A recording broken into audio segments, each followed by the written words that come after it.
Cass, we're getting out of here. We're going home. I can't. An angel who feels guilt, who says, I'm in the right place in purgatory, I guess this is where this should be my punishment.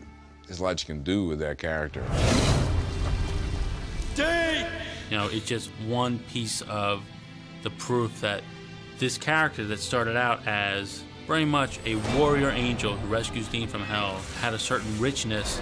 Despite his mistakes, Castiel's heart was always in the right place. He's got this power, he's got this connection to heaven, but he's behaving, you know, he has the emotions of a mortal, and those things always conflict within him. It allows us to learn more about our own humanity. When you have a character that's a blank slate, it allows you to explore so many things about humanity, the good and the bad. And I think Castiel is the perfect example of that. Hold on! Dave! Dave!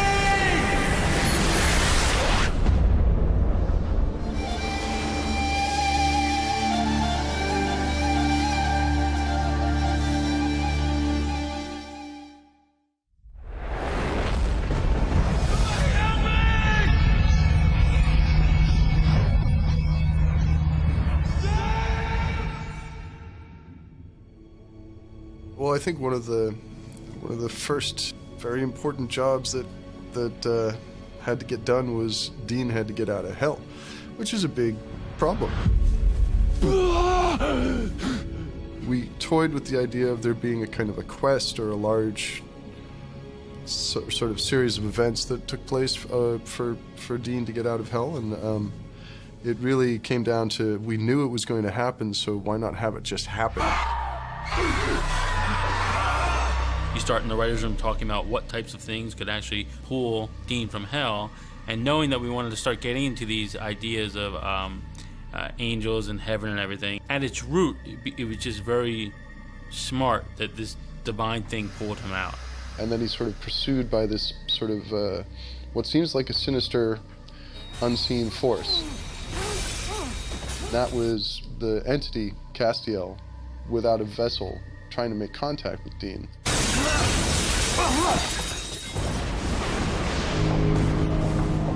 Yeah, our show is definitely not the touched by an angels kind of angels. Our angels have an agenda.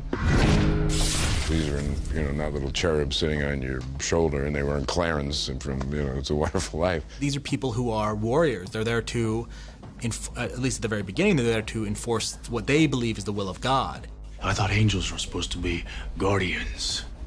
Fluffy wings, halos, not dicks. Supernatural branching into the world of angels, that's a pretty big deal. It was, mythologically speaking, a big branch. And Jensen and I both were like, well, we didn't sign up to make like a show about religion. Like, that's not what we're trying to do as actors. And when we signed up for Supernatural, we thought we were making like urban legends, myths, blah, blah, blah. I wasn't quite sure where they were taking it. I mean, now all of a sudden we were dealing with angels and demons, whereas before we were dealing with, ghosts and goblins. You guys want to run lines, or? His name's Misha. Misha? They sent out the sides for this audition for the role of Castiel. The sides said it was a demon because Eric didn't want to reveal that they were adding an angel to the show. The first episode of the 4th season was built to really be this slow build with a big kind of introduction at the end of it. So keeping it quiet was pretty important. I did one take of the scene, and Eric said, okay, good, but actually, your cat's out of the bag, you're an angel, not a demon. Now do it again. And I did, and apparently he liked what I did, because I got the part. The season premiere of season 4, which was the episode that I first appeared in, at McGee's offices, sort of at the screening party, and Sarah Gamble, the writer and producer, was standing next to me, and right when I came on screen, she leaned over and whispered to me, your life is about to change. And then, lo and behold, it really has changed remarkably, and it's been quite exciting. I'm an angel of the Lord. When we bring in Castiel, he's in a human form. If you were to look at an angel, you'd be blinded and you'd be deaf from the sound of it. There's a lot that we owe to that badass presentation of angels. Like, there's Constantine, there's Prophecy, with Christopher Walken. One of the things that became a powerful icon for that character was just the trench coat. It became quite powerful. It was really a stunning shot where you saw the shadow of these enormous wings, and it was not, oh wow, that's an angel. It was, oh, Jesus, that's an angel, you know. We didn't swing for the animatronic wings that are constantly fluttering and refluttering behind him. There was a desire to step away from that sort of thing and be a little bit more low to the ground, which is Supernatural's general aesthetic thrust. Who are you? I'm the one who gripped you tight and raised you from perdition. Yeah. When Misha created the persona for this character, I forget if he had a cold or not, or if he just decided to do it, but he pitched his voice down a little bit to give himself gravitas. I thought, oh, I should give him like a really commanding, powerful voice. You have no faith. Something that I now regret because I've been doing it for 6 years, and there are definitely times when I have to go home and like drink hot lemon water and have a sore throat. He came in with a, you know, he committed, and you know, sometimes you win some and sometimes you don't, but it's nice to have somebody with that kind of a conviction. You know, there was a vein that was struck there with this character. I'm probably not the one to say why it worked. I can only tell you it did, and it has worked, and the proof is in the pudding. The fact that, you know, we have essentially an angel who can pop in and pop out wherever we are. Hello, Dean. I thought was a really good recipe for somebody to stick around and be a greater part of this storyline. Thank you for everything. Save the hallmark, okay? It's gonna work. Nobody gets left behind. I don't see, and I'm not saying he's not, but I don't look at Castiel as a mentor and a protector at all. I look at him as yet another person that was sucked into the Winchester brothers' orbit. He was on the heavenly payroll, and every time he showed up, it was to accomplish some specific goal, and he was not stretching too far out of that range to aid the boys, and sometimes he was a problem for the boys.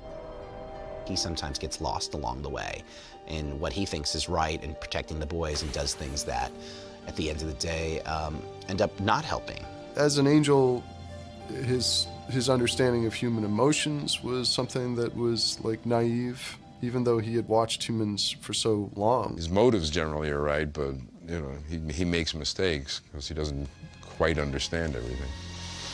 What the hell's wrong with you? I am an angel in a land of abominations. There have been things hunting me from the moment we arrived. Join the club! These are not just monsters, Dean, they're Leviathan. I have a price on my head, and I've been trying to stay one step ahead of them to keep them away from you. He sees himself as Dean's protector, and at the same time sees Dean as something of a mentor, because there's a lot about the world that he doesn't understand and that he can glean from Dean. He saw in the boys really the worth of humanity, and he became sort of enamored of humanity as, you know, channeled through Sam and Dean. So on the one hand, he thinks, yeah, I owe this allegiance to God, I owe this allegiance to the angels, but I think this free will thing is right, and I think that's probably what God wanted. So that was his sort of line of demarcation with the angels. This relationship that he has developed with these humans has truly shaped the story that he is now kind of creating for himself. It's much more free will than it is about, you know, the duty of an angel. Castiel is the boys' best ally. He's kind of the one friend that isn't each other that they've been able to rely on for years. That doesn't mean he's perfect, because he definitely is not that, and that goes the other way too, but he's always been there for them, and I think that's been very important, because the only other people in their lives who fill that role are, you know, basically each other. I don't know if the relationship would have worked as well if he was just a mentor as opposed to a friend. Damn it, Cass. How many times I gotta tell you? It's just creepy. Just to speak of the Dean cast of it, I think you've got two incredibly dynamic characters / actors in their own right who are so good at being exactly what they're supposed to be, and what they are essentially is an odd couple. In the police report, it said that the bush, it talked to you. Yeah? Sounded like Cling on to me. Gonna need exact words. You're serious? That's his serious face, yes. Castiel, the entity, this celestial being, has the fish out of water. He's an alien. He's an alien to human experience. What's so funny? Misha's brought so much. I mean, Misha, he's a very intelligent person, and he's brought a soul and understanding and some awesome humor and so many other things. I mean, Cass, it feels like he lives and breathes on screen. It's rabbit season.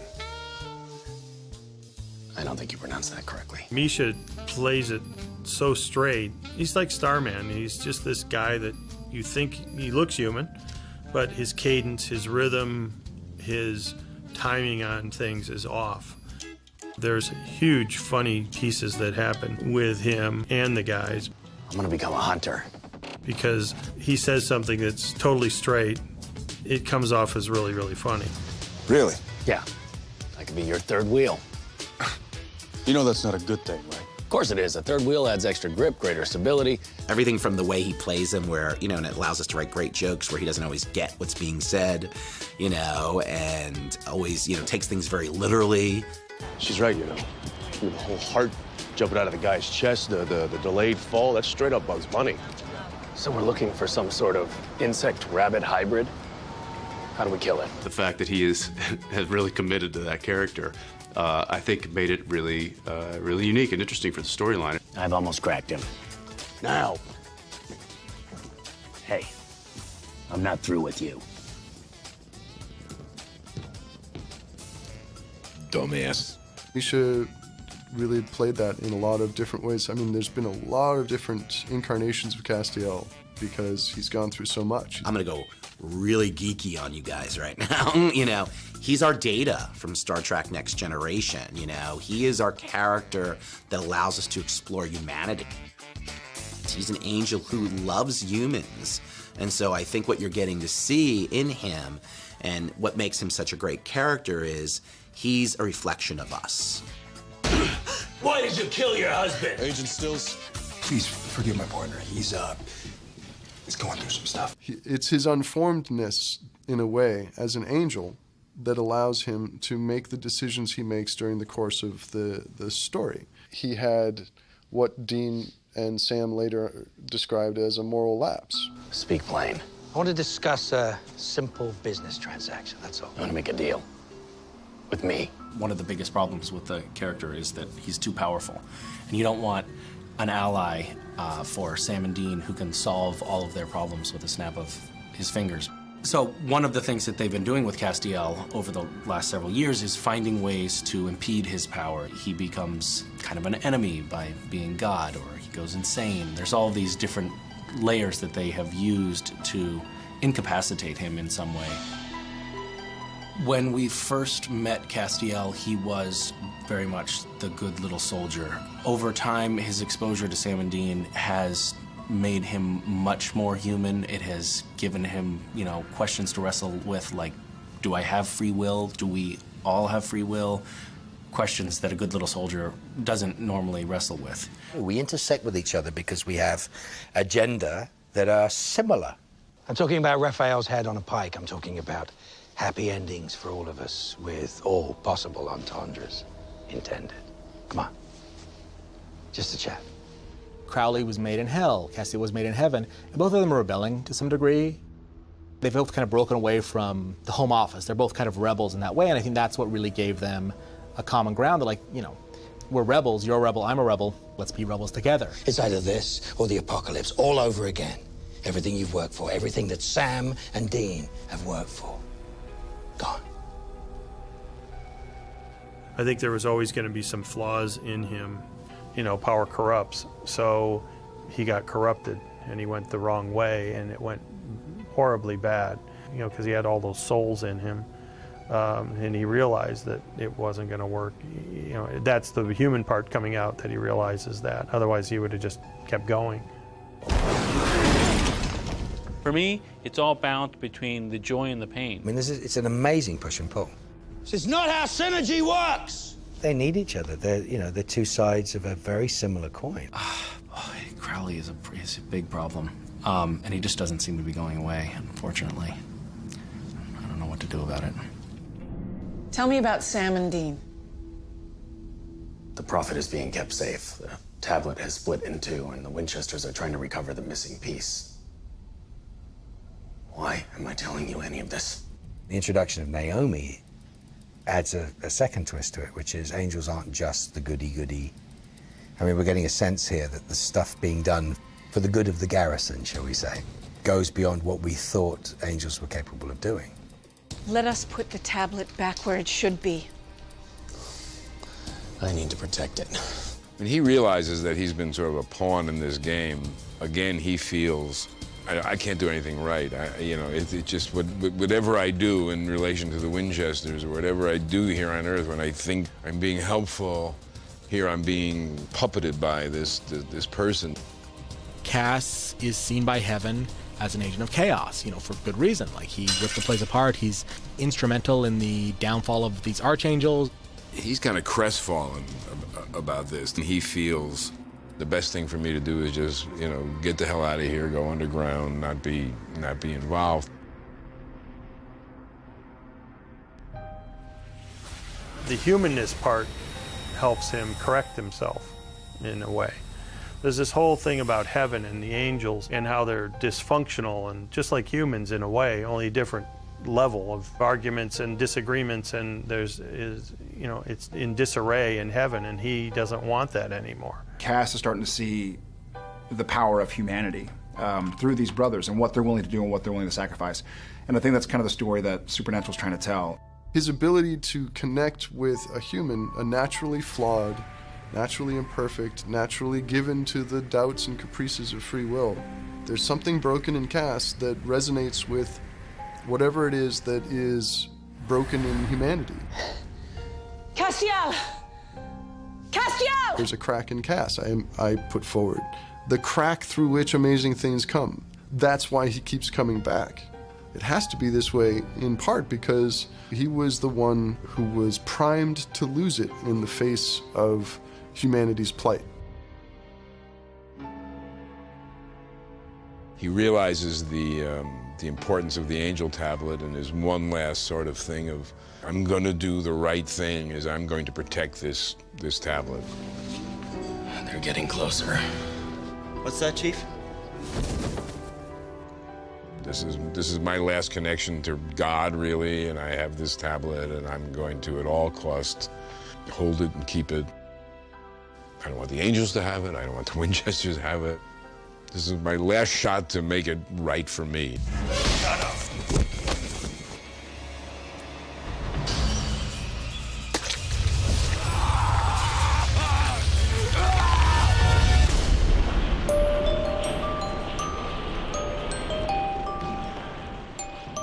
You can write a great character, but if it's not acted right, then it doesn't mean anything. And what really any writer or producer will tell you is what's amazing, and I know this is the case with Misha, where you write a great character, but then they come in and even bring it to a whole other level. You have a universe, you have stories you want to tell, you have different moving parts, and if someone's a moving part that kind of, spin and spin and spin, you're always going to get more use out of them versus the one person that's just there for a little while.